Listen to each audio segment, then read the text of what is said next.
Ya, shalom. Terima kasih untuk para bapak-bapak ya. Jangan salah ya, tim musiknya juga bapak-bapak ya. Kelihatannya kita melihat mereka ini kan kayak anak-anak muda, tapi jangan salah ini bapak-bapak semua ini. Ya, mungkin 15 tahun yang lalu Ronald masih SMP, SMA, sekarang sudah bapak loh ini ya. Ya, dan hari ini sekali lagi saya ucapkan terima kasih untuk tim PPK yang sudah melayani ya, dan sepertinya bisa di follow up ini Pak Budi ya, depannya nanti lebih sering ya, untuk terutama Mas Firman ya tugasnya. Ya, ya, hari ini kita belajar satu tema yang menjadi penutup dari bulan Maret ini tentang persekutuan dalam pertobatan ya. Dan hari ini kita bicara tentang salib yang menyempurnakan ya. Kita sudah belajar tentang bagaimana kita harus introspeksi diri ya. Kita harus merendahkan diri dalam konteks pertobatan. Sampai minggu yang lalu kita bicara tentang kita ini berjalan bersama menuju salib gitu ya, dan berbicara tentang salib itu menyalibkan kedagingan kita, dan itu harus dilakukan hari demi hari. Tetapi salib yang kita bahas tentu bukan salib kita yang hari ini, karena salib yang menyempurnakan tentu berbicara tentang salibnya Kristus gitu ya. Salib Kristus yang menyempurnakan. Nah, ada satu pertanyaan menarik karena saya dapatkan ini juga dari satu podcast gitu ya, podcast agama ya, tapi bukan agama kita, agama seberang ya, yang mengatakan begini, kenapa ada kehidupan setelah kematian? Untuk apa? Why? Kenapa sih? Gitu ya. Kita percaya, dan tidak hanya kita ya yang percaya bahwa setelah kematian akan ada kehidupan gitu ya. Dan di dalam kehidupan yang kedua itu, ini dikatakan bahwa ini menjadi sebuah keadilan. Contoh, ya kita lihat orang yang jahatnya minta ampun, tapi kayaknya toh hukuman mati pun belum setimpal gitu ya. Dia sudah membunuh sekian ratus orang ya, let's say katakanlah bom Bali, masih ingat ya tahun 2004 kalau nggak salah ya, bom Bali ya, Mas Purwoko masih di Bali waktu itu ya, sampai akhirnya harus hijrah hijrah ke Semarang lagi ya karena bom Bali. Dan itu tentu satu orang dihukum mati pun sepertinya belum setimpal ya. Nah, karena itu dalam podcast ini sang narasumber berkata, itulah mengapa kita tahu bahwa Tuhan menyediakan kehidupan setelah kematian ya, karena di dalam kehidupan setelah kematian maka akan ada hukuman Tuhan untuk keadilan Tuhan. Yang tadinya satu kali dia melakukan kejahatan yang masif, kemudian dia hanya dihukum mati dan sepertinya tidak setimpal, tapi ya mau gimana lagi, itu sudah maksimal gitu ya. Nah, nanti akan ditambahkan di kehidupan setelah kematian gitu ya. Sehingga kalau kita jengkel sama teman kita gitu ya, dan sampai mati pun kayaknya dia belum membayar, tanda kutip ya, hukumannya, jangan khawatir, nanti di kehidupan yang kedua dia akan bayar hukumannya gitu ya. Ini salah satu cara pandang bahwa hidupan setelah kematian itu diadakan karena supaya ada keadilan ya. Nah, bagaimana cara pandang Kristen ya? Mari kita buka Wahyu 6 ayat 9 sampai 11. Wahyu 6 ayat 9 sampai dengan 11 ini berbicara demikian. Ini ceritanya tentang meterai kelima ya. Saya pernah khotbah meterai 1 sampai 7 ya. Waktu itu doa 10 hari kalau nggak salah ya. Tapi saya ambil ini aja ya, Wahyu 6 ayat 9 sampai 11. Dan ketika anak domba itu membuka meterai yang kelima, aku melihat di bawah mezbah jiwa-jiwa mereka yang telah dibunuh. Jadi ini bicara tentang orang yang mati dibunuh oleh karena firman Allah. dan oleh karena kesaksian yang mereka miliki, dan mereka berseru dengan suara nyaring, katanya, berapa lamakah lagi ya penguasa yang kudus dan benar, engkau tidak menghakimi dan tidak membalaskan darah kami kepada mereka yang diam di bumi? Dan kepada mereka masing-masing diberikan sehelai jubah putih, dan kepada mereka dikatakan bahwa mereka harus beristirahat sedikit waktu lagi hingga genap jumlah kawan-kawan pelayan dan saudara-saudara mereka yang akan dibunuh sama seperti mereka. Jadi ini bicara tentang di surga nanti gitu ya, di tahta Allah, maka ada orang-orang yang mati karena martir, karena memberitakan Injil. Mereka mati dibunuh karena kesaksian mereka. Dan mereka ini tanda kutip ya, gregetan. Tuhan, berapa lama lagi Engkau mau menghakimi para pembinasa kami gitu ya. Tanda kutip, ini kok kami dibunuh, tapi yang bunuh kami kok kayaknya baik saja gitu ya. Sehingga mereka protes kepada tahta Allah, kapan Tuhan keadilanmu datang? Itu loh yang bunuh saya, tolong dibalaskan gitu ya. Nah, rupanya kok sepertinya sama ya dengan tadi saya bilang podcast awal tadi ya, bahwa nanti di kehidupan selanjutnya itu akan ada tanda kutip keadilan Tuhan akan dilakukan gitu ya. Tapi yang menarik, apakah betul seperti itu? Apakah kita diajar untuk mendendam? Ini kan kelihatannya ya. Kan sepertinya mereka itu mendendam, bahkan sampai di surga pun mereka mendendam. Sampai mereka bilang, Tuhan balaskan dong, itu si sentot bunuh saya, oh ini si A bunuh saya, si B memfitnah saya. Tolong dihakimi Tuhan, di mana keadilanmu? Terus Tuhan bilang, sabar ya toh? Sabar, tunggulah sedikit lagi sampai jumlah yang akan mati dibunuh itu genap. Terus Tuhan kasih jubah putih. Sebelum masuk ke situ, ada satu juga yang kurang lebih senada dengan ini, berbicara tentang dendam. Ya. Coba kita lihat Mazmur 109. Ini agak panjang, 1 sampai 15. Mazmur 109 ayat 1 sampai 15. Ini menarik. Mazmur siapa yang tulis? Daud. Oke, kita semua tahu Daud itu sepertinya tokoh yang disayang Tuhan. Bahkan Yesus pun memperkenalkan diri sebagai anak Daud gitu ya. Bukan anak Prabowo, bukan. Bukan, tapi anak Daud. Wah, begitu luar biasanya. Mazmur ini berkata demikian. Ini coba kita renungkan ya. Untuk pemimpin biduan, Mazmur Daud. Jadi ini satu pujian zaman Daud, ini sebuah lagu gitu ya. Ya Allah pujianku, janganlah berdiam diri, sebab mulut orang fasik dan mulut penipu terengah-engah terhadap aku. Mereka berbicara terhadap aku dengan lidah dusta, dengan kata-kata kebencian. Mereka menyerang aku dan memerangi aku tanpa alasan, sebagai balasan terhadap kasihku. Jadi Daud mengasihi mereka, tapi mereka membalas yang jahat. Mereka menuduh aku, sedang aku mendoakan mereka. Mereka membalas kejahatan kepadaku, ganti kebaikan, dan kebencian ganti kasihku. Saya tanya, pernahkah kita di posisi Daud? Ya, kita baik sama orang, kita doakan, kita bantu, apa yang kita bisa kita lakukan. Tapi dia menyerang kita, dia gosipin kita, dia putar balikkan fakta. Pernah ya? Kasihan ya. Ya, kasihan ya. Nah, sekarang coba kita lihat apa terusannya. Daud bilang apa ya?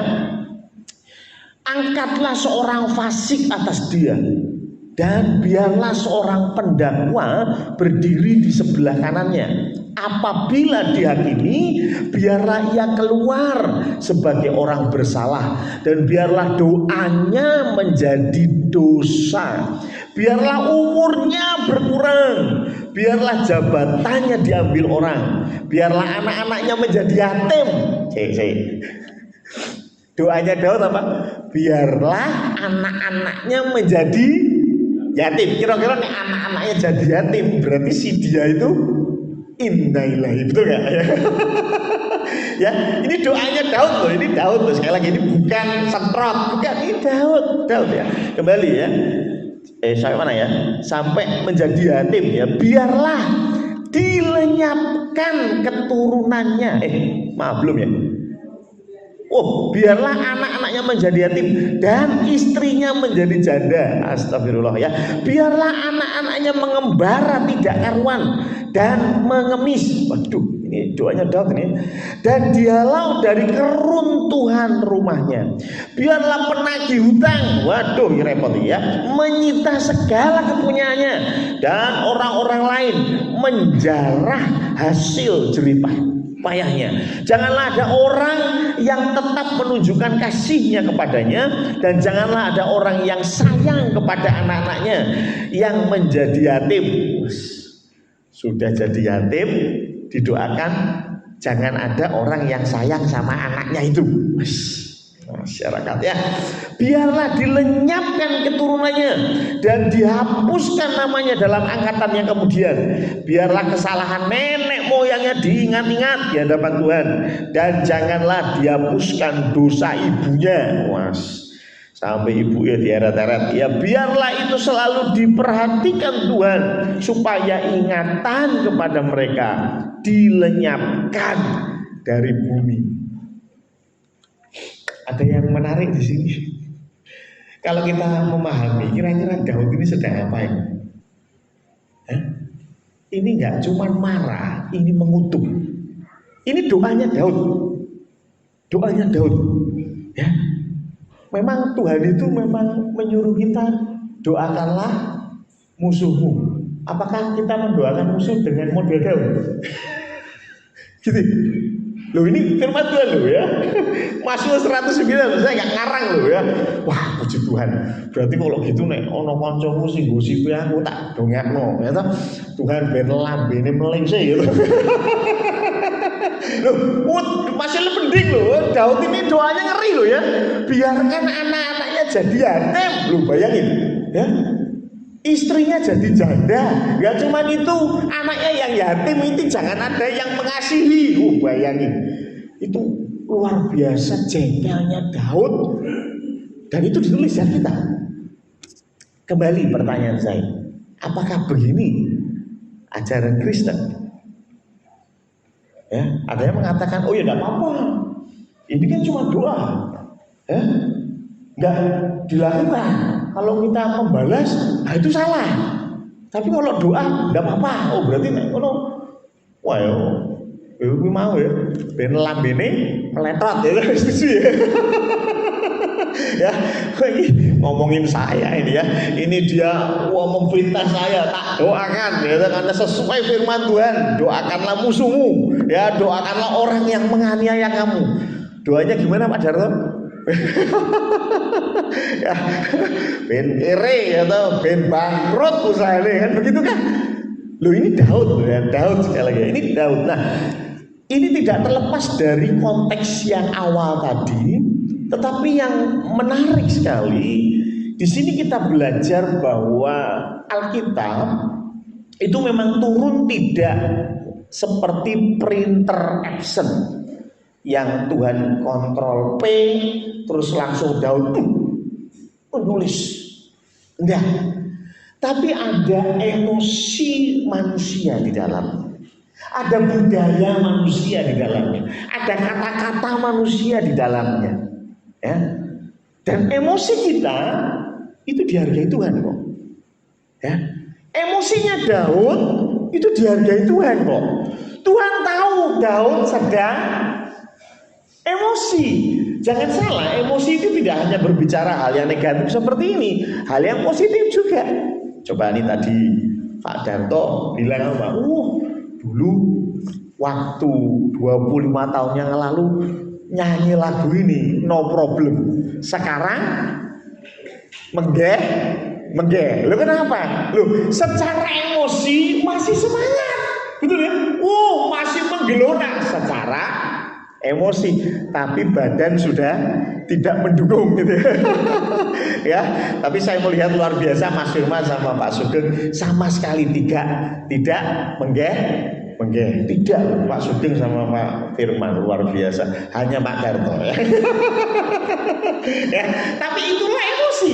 Loh, kita ini sama Tuhan dihargai kok emosi kita. Pernah nggak kita berpikir begini, Pak kok kayaknya dulu waktu saya ikut Tuhan pertama kali gitu ya, wah katanya semangat sekali ya. Pak Darto tadi cerita juga pelayanan kemana-mana luar biasa gitu ya. Bahkan saya kenal satu orang yang selalu bercerita, dulu saya itu pelayanan, pergi kemana-mana jalan kaki, tidur di atas semen, wah wes pokoknya luar biasa gitu ya. Loh, pertanyaan saya, kadang-kadang ketika kita sudah ikut Tuhan 10 tahun, kita ikut Tuhan 15 tahun, jujurlah sama saya, kok kelihatannya ya gitu doang gitu ya. Ke gereja lah, pulang ya, rutinitas, balik ya, begitu aja. Kok kayaknya apa ya, jamahan Tuhan tuh gak kayak dulu gitu loh. Bukan masalah jamahan Tuhan, tetapi ini bagian dari emosi kita. Emosi ketika kita pertama kali, sangat excited. Tapi yang diminta Tuhan bukan masalah menggeloranya saja, tetapi komitmen kita. Ini yang jadi masalah. Kalau kita terus bergelora, saya kira 15 tahun, 20 tahun, 70 tahun nggak masalah. Betul ya? Sama halnya seperti pernikahan. Betul nggak? Kalau Febri begini, kalau disuruh cerita tentang pernikahannya, semangat gitu, masih semangat. Kenapa? Emosi. Ya, emosinya masih meledak-ledak gitu ya. Tapi kalau Pak Bowo ditanyain, ya begitulah. Bukan berarti Pak Bowo tidak setia sama Bu Hati, bukan. Tapi memang ya sudah, emosinya selesai gitu ya. Yang ada komitmen, setuju gak? Yang ada komitmen. Nggak, jangan terus bilang, aduh, Harti, maaf ya. Membahasakan Pak Bowo ya toh. Masa Pak Bowo manggil istrinya diakan kan ora mungkin gitu. Pasti ya jawabnya apa, manggilnya Harti gitu. Harti, kok kita nggak kayak dulu lagi ya. Dulu itu kan gandengan aja nyetrum gitu. Ya dulu Pak, itu kenapa lo emosinya masih menggelora loh, itu tidak masalah. Betul nggak? Ketika kita kena masalah pertama kali pasti emosi yang muncul. Tadi saya ke belakang salaman, Bu Tuti itu nangis. Bu Tuti yang di belakang itu nangis. Loh kenapa? Dia bilang, Pak Pendeta tolong doakan. Loh kenapa? Nanti kita doakan bareng-bareng. Besok putranya akan operasi kepala, jadi ada penggumpalan darah. Dan besok Senin itu operasi. Tentu seorang ibu akan emosinya kan, waduh, gitu, sampai tidak tahan, sampai nangis, gitu ya. Tapi itu emosi, betul nggak? Emosi, nggak terus. Ya sepanjang jalan butuh nangis, itu kan yaudah, ya kan? Pernah lihat orang memakamkan saudara atau orang tuanya? Ya udah lah nangis, tapi kan setelah itu ya duduk ke teman-temannya ya ngobrol, ketawa, gitu ya. Gak terus nangis 2 hari 2 malam, enggak lah ya. Loh kenapa? Lah itu emosi, bagian dari emosi. Ketika Bu Hati atau Mbak Arsati dengar cerita dirinya difitnah sama orang lain pertama kali apa? Ya emosi sih tuh, bener kan? Emosi dulu, meluap dulu, betul nggak? Ngamuk dulu. Besok ketemu Mas Roko sebentar sih. Mas Roko sih jemput bingung gitu. Menapa meneh. Ya, tapi setelah cerita, setelah diskusi, Mas Roko kasih masukan, maaf sih yuk. Biar rada lega, betul ya? Baru emosinya akan turun. Jadi emosi itu memang bagian dari manusia. Contohnya Yunus, ketika Yunus itu disuruh pergi ke Niniwe, dia tidak mau. Ya tahu, bacalah di Yunus pasal 4. Kemudian dia melihat orang Niniwe diselamatkan, dia jengkel. Ketika dia jengkel, dia bilang, Tuhan bilang gini, kamu marah tak? Bahasa saya lah ya, kamu marah tak saya menyelamatkan orang Niniwe? Yunus bilang apa? Saya marah semarah-marahnya. Itu ngomong sama Tuhan. Bayangin, ya kan? Itu mungkin kalau kita mungkin ditempeling. Tapi Tuhan itu mengerti. Yunus sedang emosi. Sehingga Tuhan bilang, setan, kamu aja sayang dengan pohon jara, ya kan? Yang kamu tidak nanam, ya kan? Kamu sayang. Betul ya? Kalau bahasa saya mungkin, Feli aja sayang sama Brisel. Sayang enggak? Sayang ya sama Brisel ya. Padahal ya kire gitu. Ya, tapi sayang. Apalagi Tuhan yang menciptakan orang Niniwe. Artinya apa? Tuhan nggak marah dengan emosinya Yunus. Tuhan mengerti. Tapi kamu lagi emosi. Ya sudahlah, tenang sih, tak jelas no. Betul ya? Hal yang sama Paulus. Ketika Paulus dapat info di jemaat Korintus, ya 1 Korintus pasal 5, dapat laporan ada jemaat yang moralnya bejat karena dia tidur dengan istri ayahnya. Ya memang tidak ada indikasi bahwa itu ibu kandung, tetapi ini ibu tiri kemungkinan ya. Tapi ini satu pandangan moral yang sangat parah. Betul ya? Apa yang Paulus bilang? Kalau dibaca di ayat 5, Paulus bilang apa? Kita serahkan orang ini dalam nama Tuhan Yesus kepada iblis. Ya, diserahkan dalam nama Tuhan Yesus kepada iblis gitu. Ya banyak tafsiran tentang ini, tetapi saya melihat dari sisi emosi, betul ya? Saya jengkel, tak tempelin dalam nama Tuhan Yesus ya. Ya saking emosinya gitu ya. Kurang lebih mungkin sekarang seperti itu. Jadi emosi seseorang itu Tuhan menghargai. Tuhan menghargai. Ada kalanya kita dapat info langsung nangis, dapat info kita langsung sedih, dapat info kita langsung marah. Hal yang sama ketika para martir tadi. Mereka bilang, oh Tuhan, kapan orang-orang yang menyakiti kami itu kau hukum? Kapan pengadilanmu itu dilakukan? Yang menarik, Tuhan memberikan jubah putih. Nah ini ya toh, sebetulnya perbedaannya di jubah putih. Apa sih maksudnya jubah putih? Jubah putih itu berbicara tentang pembenaran, berbicara tentang penyucian, disempurnakan. Tetapi yang menarik, jubah itu diberikan.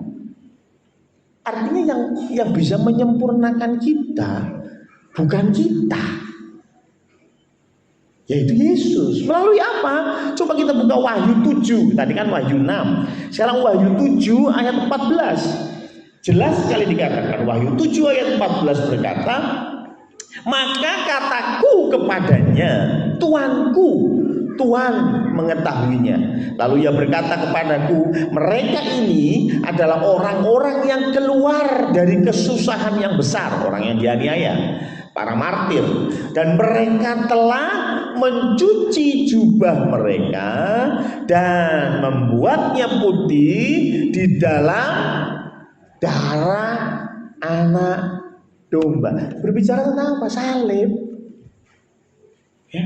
Jadi kita bisa sebaik apapun, sehebat apapun, mengampuni sedahsyat apapun, emosi kita tidak bisa bohong. Betul ya? Emosi kita, Daud kurang apa? Dibanding kita banyak kurangnya. Tetapi Daud saja bisa menyatakan doa yang penuh kutukan seperti tadi. Betul ya? Oh, model Mas Prowo gitu. Daud saja doanya begitu. Makanya hati-hati kalau Mas Prowo datang hari Selasa. Ya, itu emosinya keluar loh. Sekali lagi Tuhan tidak marah. Tuhan nggak bilang kepada para martir, jangan doakan yang buruk dong. Bukankah pembalasan itu milik Tuhan? Pembalasan itu haknya Tuhan. Amin. Tetapi Tuhan menghargai emosi. Alkitab jujur tentang ini. Ini lagi emosi ya sudah, tulis saja, tidak apa-apa. Apalagi genrenya Mazmur adalah genre syair, betul ya? Mazmur itu kan syair ya. Seperti rusa ya. Oh berarti manusia itu rusa ya ora. Itu pengandaian gitu ya. Ini syair, jangan dianggap apa adanya gitu, jangan ya.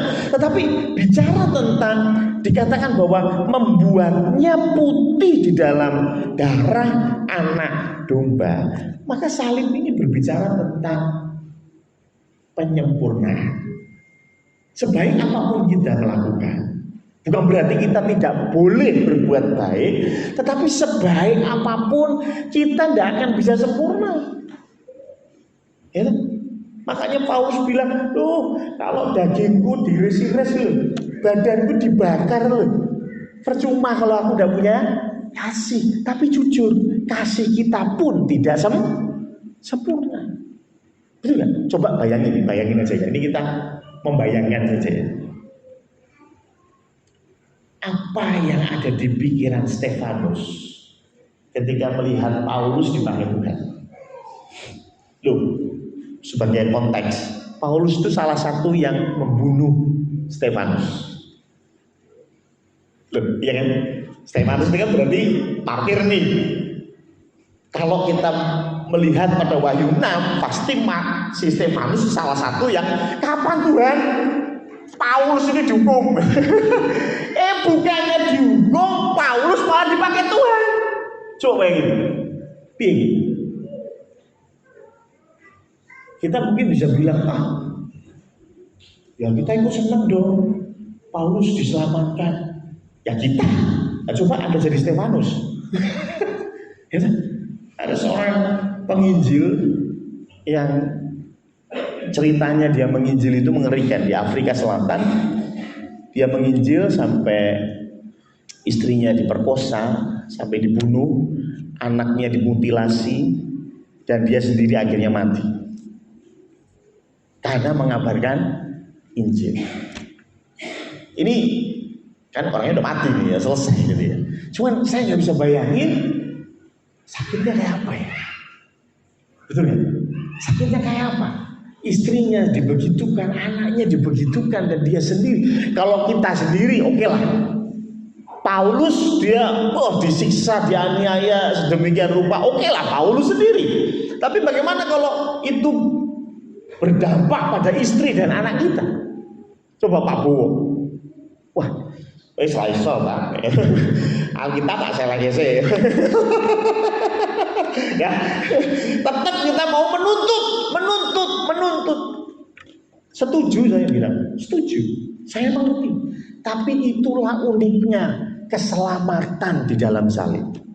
Kenapa? Bukankah salib itu berbicara apa? Penebusan. Kalau katakanlah penginjil itu berkata, Tuhan saya mau dia diadili. Ini orang yang menyiksa dia. Katakanlah, saya nggak tahu ceritanya, tapi katakanlah akhirnya bertobat. Bertobat berarti selamat tuh. Percaya Yesus berarti selamat tuh. Berarti nggak disiksa dan keadilan Tuhan nggak ada. Betul nggak ada kalau nggak ada salib. Tapi karena ada salib, Tuhan bilang apa? Ya, dia memang salah. Dia memang menganiaya kamu. Dia memang membunuh istri anakmu. Tapi kan saya sudah dihukum. Bukankah Allah sendiri sudah dihukum? Paham ya? Maka dari itu orang dunia nggak paham tentang salib. Ngertinya, pokoknya nanti di kekekalan maka akan ada pembalasan. Terus pokoknya bukti corongnya dibales.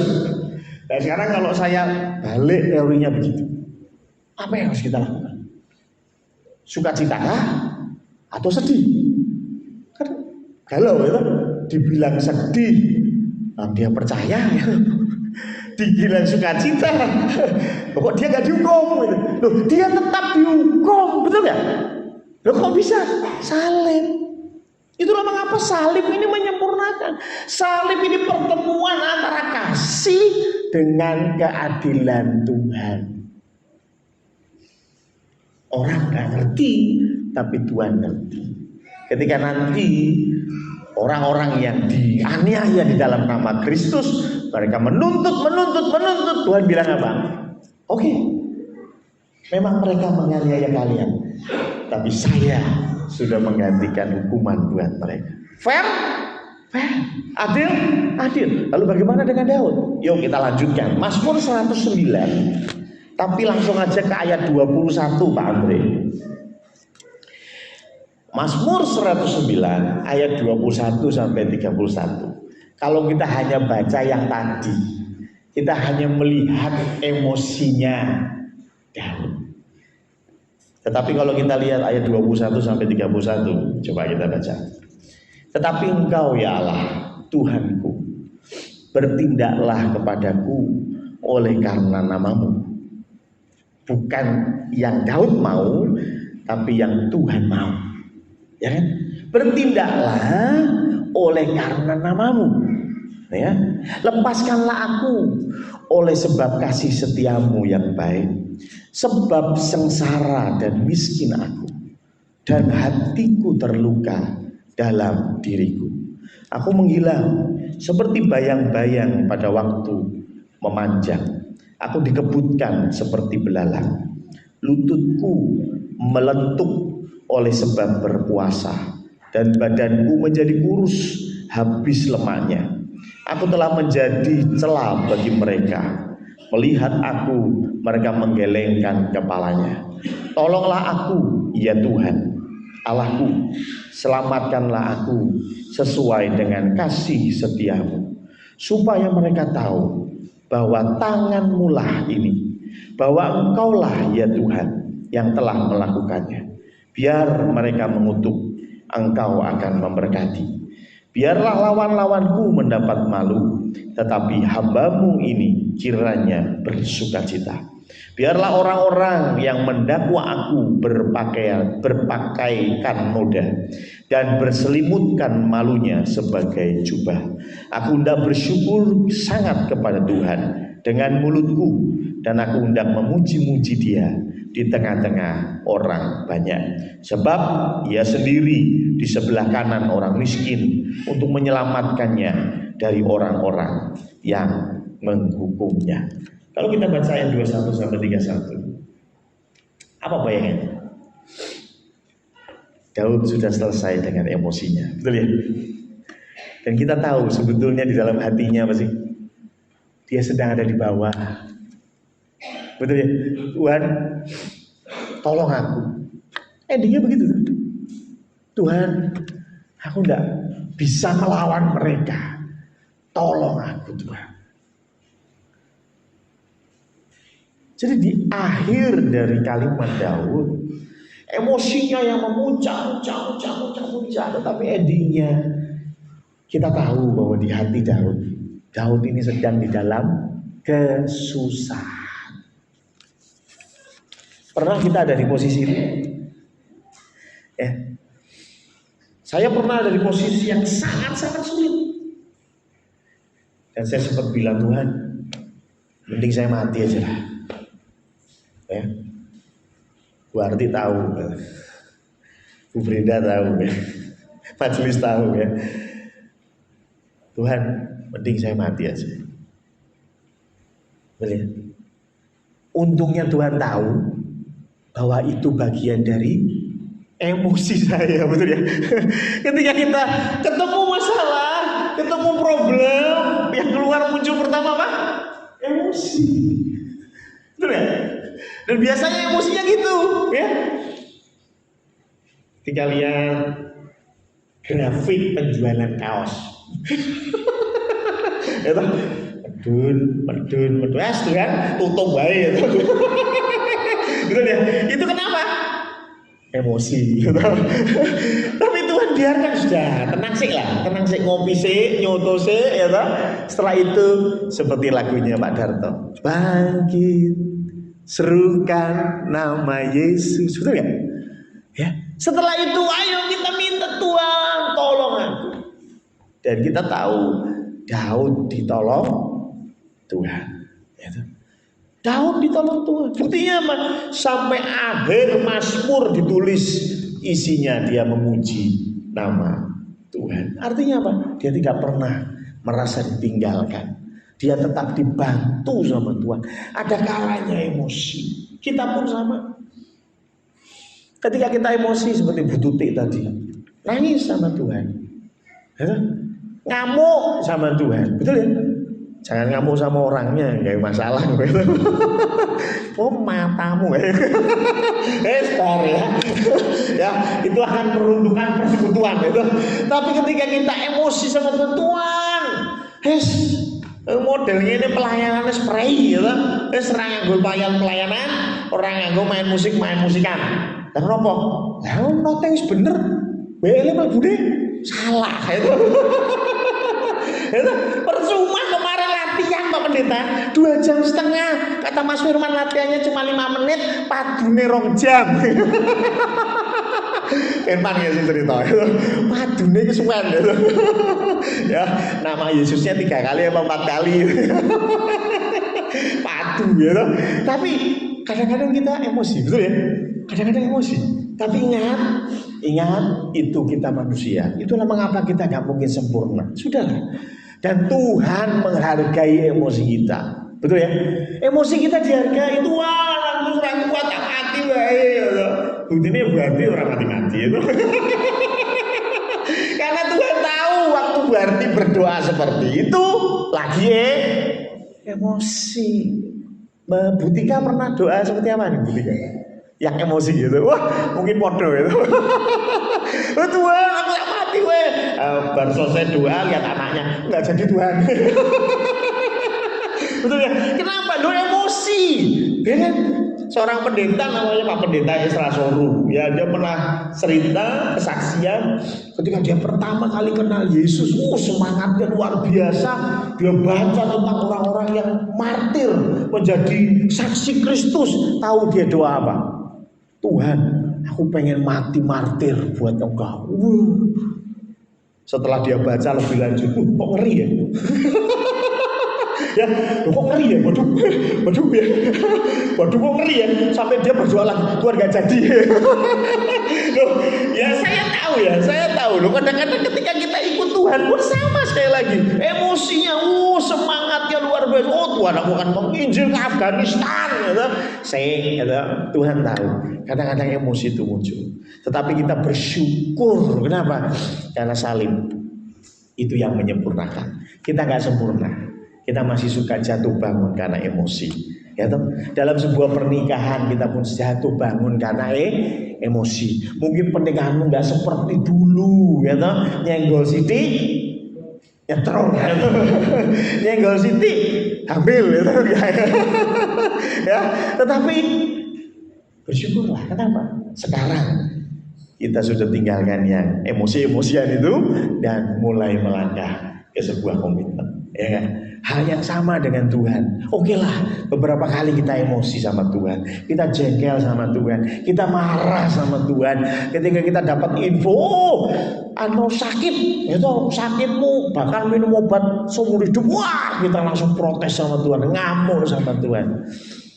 Puji Tuhan, Tuhan kita Tuhan yang mengerti bahwa kita nggak sempurna dan kita perlu salib supaya kita sempurna. Haleluya, amin.